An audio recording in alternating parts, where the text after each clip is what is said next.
The Backrooms. One of the most well-known and expanded upon internet horror concepts has gone from simple perfection to oversaturation devoid of what made it so incredible in the first place. What started as a single image of a liminal yellow office space has turned into thousands of levels being developed by the community. But in the beginning, there was no monsters, no jump scares, no lore. Just an uncanny, infinite maze of fluorescent lit liminal space. That simplicity was the key. It left room for your imagination to do the heavy lifting, making the Backrooms terrifying in ways no traditional horror could match. But like any good idea on the internet, it didn't stay simple for long.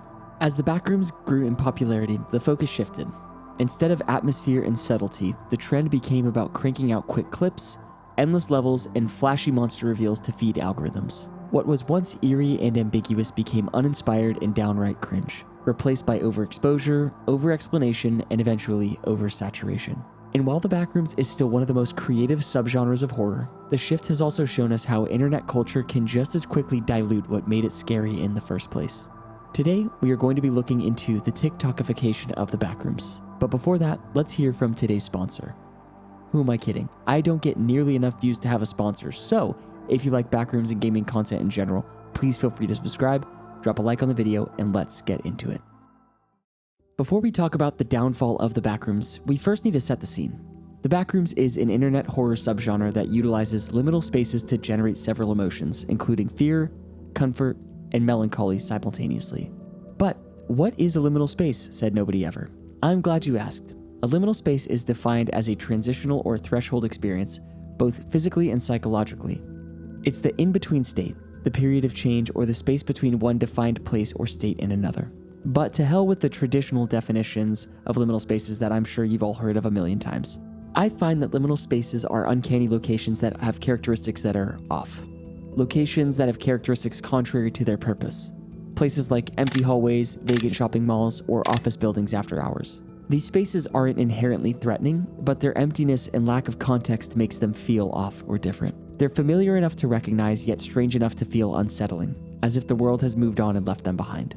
This subtle disorientation is exactly why liminal spaces work so well in Backrooms horror. They create unease not through action, but through atmosphere. Unlike traditional horror, the Backrooms aren't scary because of what's chasing you. They're scary because of what isn't. The horror here comes from the environment itself. Infinite office hallways, illogical architecture, or even a sprawling children's play place that spans indefinitely. The only concept that we can relate the feeling that the Backrooms evokes is a dream.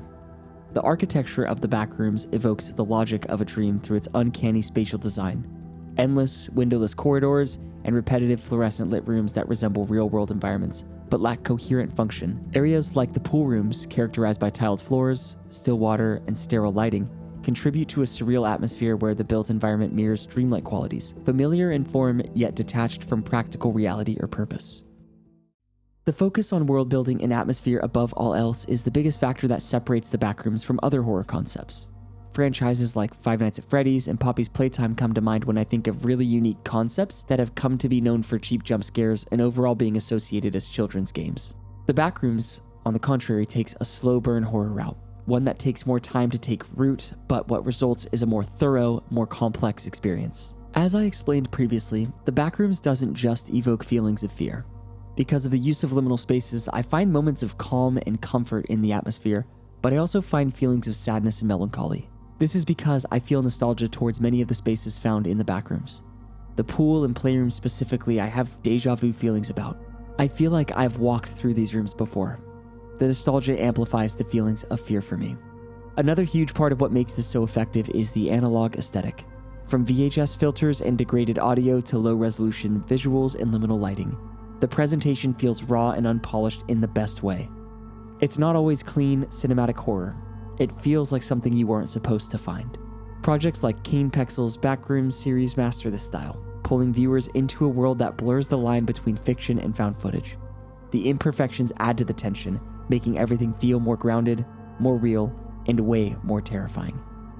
And this immersive design extends into the video game side of things as well. Titles like Backrooms Escape Together and Liminal Core ditch the over-explained narratives and instead drop you directly into the maze, leaving you to figure out the rules on your own. There's no map, no tutorial, and no clear threat, but a deep labyrinth that beckons you to go deeper. Some Backrooms games like Liminal Core purely utilize the liminal space to evoke the feelings of fear. In this game, there are no entities, no real danger that you're presented with for the entire game. Just the beautiful, dreadful, horrifying pool rooms that span for hours of gameplay, literally. Then there are other games like Backrooms Escape Together that present some levels with entities in danger and others that rely on atmosphere alone to scare you. It's this commitment to subtle, player-driven fear that sets Backrooms horror games specifically apart.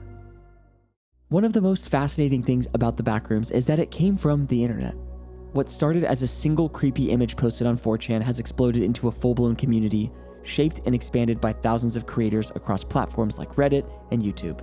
Fans have developed entire hierarchies of levels, unique entities, survival rules, and escape theories. None of it official, but all of it part of the canon. This decentralized storytelling is what gives the Backrooms its depth.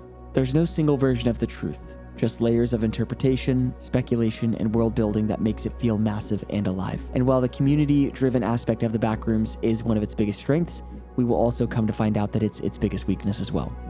Looking at the wiki, there's like 1,000 levels, negative levels, and hundreds of entities. Writers are creating lore wikis and short stories that fill in the gaps between it all. Everyone contributes a piece, and somehow they try to make it fit together. It's a large form of collaborative horror that does feel organic, and it honestly feels more imaginative than most big-budget horror franchises. The Backrooms isn't just a setting anymore, it's an ecosystem, and the fact that it continues to grow without a single official creator speaks to how powerful and compelling the concept really is. As the Backrooms gained popularity, though, a lot of what made it effective began to fade. Early on, the horror came from the unknown.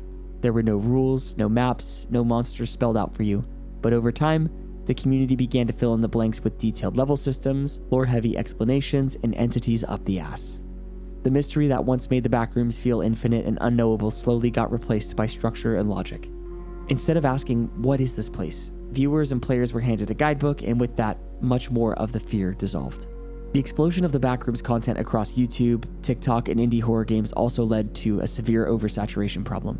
Everyone wanted in, whether they were animators, developers, or just farming the algorithm.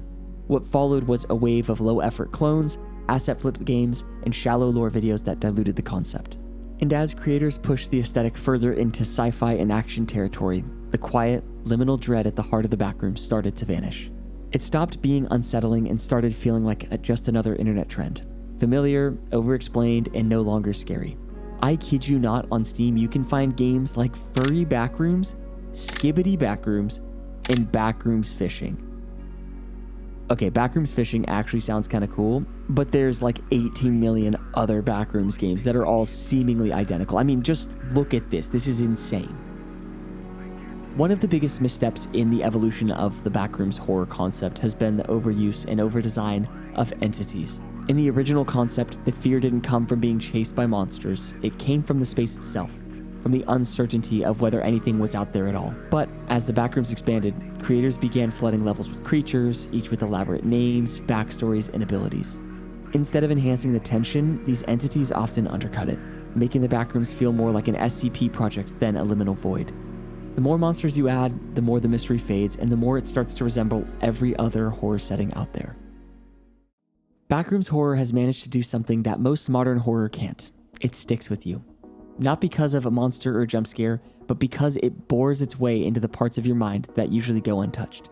The place is tied to childhood memories, to space and time. It uses quiet, immersive world building, dreamlike architecture, and community-driven storytelling to create a horror experience that feels deeply personal. And the best part is that it's still evolving. New levels, new theories, new interpretations. It's an ever-expanding universe built by the people who love it most. In a genre that often recycles the same ideas, the Backrooms stood out as proof that horror doesn't need to be loud to be terrifying. It just has to feel real enough to make you question whether you've seen it before. However, the insane popularity it gained snuffed the flame of originality out, and we are left with the ashes of something almost perfect. If you like this look into what makes the Backrooms horror so effective and the TikTokification of the Backrooms, please subscribe, drop a like on the video, and let me know down in the comments your thoughts on the Backrooms. Am I overhyping it, or do you feel the same about the nostalgia-driven power of the concept? If you made it this far through the video, I greatly appreciate you watching. I hope you have an amazing rest of your day, and I will catch you in the next one. Peace!